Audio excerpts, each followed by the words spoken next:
তোমার ওজন কত এখন? এক খবর ওজন কত? 70। 70 তো তাহলে 82 করতে হবে।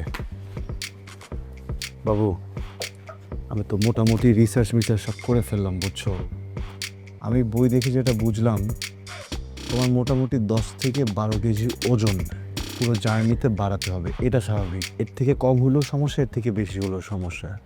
এখন স্বাভাবিক ওজন থেকে 10 কেজি 12 কেজি ওজন বাড়াতে হলে অবশ্যই খাবার বাড়াতে হবে। সেই খাবারটা তুমি কী বাড়াবা? বাজে খাবার খাবা? জাঙ্ক ফুড খাবা? Burger, sandwich, pizza? তোমাকে খেতে হবে ডিম, দুধ, মুরগির মাংস, মুরগির কলিজা, আরও সুষম সুষম খাবার। এর পাশাপাশি অনেক বেশি খেলে হজম প্রক্রিয়া ঝামেলা হতেই পারে, বাথরুমে গিয়ে তুমি কষ্ট পেতেই পারো। সেটার জন্য আছে ইসুপগুলের ভুসি। এটা 2 চামচ আমি তোমাকে গোলায় খাওয়াই দিব, দেখবা সব ক্লিয়ার হয়ে যাবে জান, তুমি টেরও পাবা না। দেখো, এখানে তো শুধু তুমি একা নেই, তোমার পেটের ভিতর তো আরেকটা আমি আছি, তাই না? এই আমির তো একটা খেয়াল রাখতে হবে। একটু খেয়ে নাও না সোনা পাখি। ডিভোর্স পেপারে সাইন করার পর থেকে কি ছাগল হয়ে গেছো? বুঝতেছো না? তোমার মতো আরেকটা আমি এই পৃথিবীতে আনতেছি না। আমি খাবো না। আর যদি আমি না খাই কি করবা? উত্তেজিত হওয়া যাবে না, সবসময় কিউট হয়ে থাকতে হবে। শোনো, যখনই তোমার মাথা গরম হবে মুখ দিয়ে চিৎকার করবা না, এমন কিছু করবা না যেটাতে শরীরে প্রেশার পড়ে, হৃৎপিণ্ডর স্পন্দন বেড়ে যায়, বুঝছো? তুমি কি করবা? সোজা এখানে আসবা, কাছে প্লেট নিবা, ঠাস করে ভেঙে ফেলবা, কোনো সমস্যা নেই। বাবু, ছোট্ট একটা প্রশ্ন করি, অফ টপিক। একজন বাচ্চা, একজন শিশু যখন চিৎকার করে, কান্না করে, তখন তো প্রতিটি মা সেটা শব্দ পায়, তাই না? আমার বাচ্চারা যে ক্ষুধা তোমার পেটের ভিতরে আত্মচিৎকার করছে, এটা শব্দটা কি তোমার কান পর্যন্ত যাচ্ছে না? শোনা, একটু খাও। আমি খাবো না। জান, তোমাকে তো একটু খেতেই হবে জান। বলছি না খাবো না। পরে কিন্তু আমাকে দোষ দিতে পারবা না।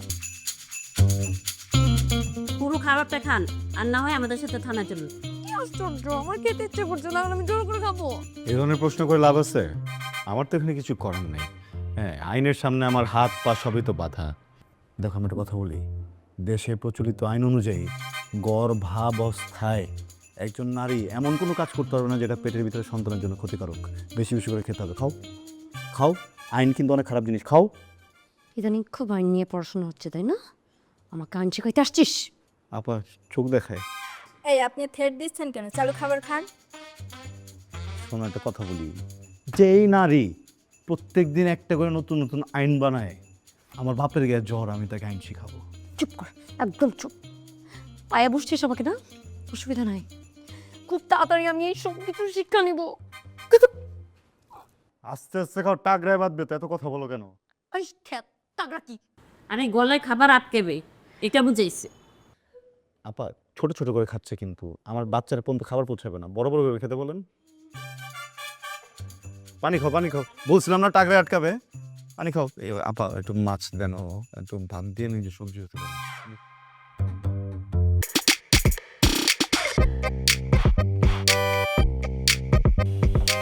কিসের গাড়ি এটা? কার গাড়ি? তোমার গাড়ি না, মানে বাবু হওয়া পর্যন্ত এটা তোমার গাড়ি, বুঝছো? মাসিক চুক্তি নিয়ে পেয়েছে। প্রেগনেন্সি +4 মান্থ অনেক বেশি রিস্কি, বিশেষ করে রিক্সায় ওঠা। রিক্সা তো ওঠাই যাবে না, এটা বাচ্চার জন্য অনেক ঝামেলা, বুঝছো? দুজনেই ঝালমুড়ি হয়ে যাওয়া। বাবু এটা পড়া।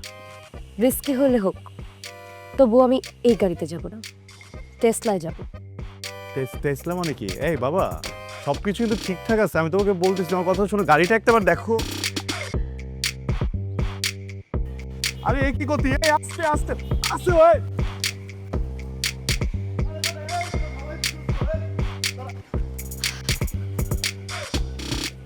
এটা কি হলো? হ্যাঁ, এভাবে কেউ গাড়ি চালায়? আস্তে আস্তে যাও মিয়া। মামা, আপনি সামনে যে গাড়ি পাবেন সেই গাড়ির উপর উঠাই দিবেন, যান। আরে আস্তে যাও না তুমি, এটা কি করতেছো? এই আরে আরে কি আরে কি সমস্যা? যুদ্ধে নামছো নাকি তুমি? এইভাবে কেউ রাস্তা পার হয়? হ্যাঁ আমি যুদ্ধে নামছি আর আমি এইভাবেই রাস্তা পার যাই। আপনার কোনো সমস্যা? না, আচ্ছা দাঁড়াও, 1 মিনিট 1 মিনিট।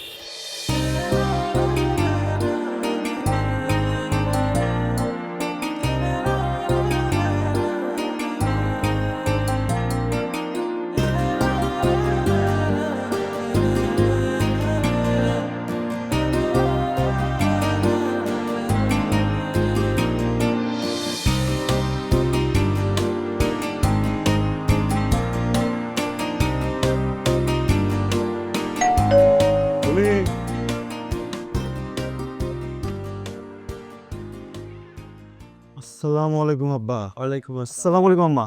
থাক থাক থাক থাক। আপনারা আসতেছেন, আমাকে আগে বলবেন না? আমাকে বললে তো আমি বাস স্ট্যান্ডে গিয়ে আপনাদেরকে নিয়ে আসতাম। হইছে হইছে, আর নাটক করা লাগবে না। 4 মাস হয়ে গেছে, একবার সুখের সংবাদ, আনন্দের সংবাদ তুমি আমাদের কাছ থেকে লুকাইছো। এই কাজটা কিন্তু তুমি ঠিক করো নাই জামাই। আরে তুমি জামাইরে বলে কি করবা?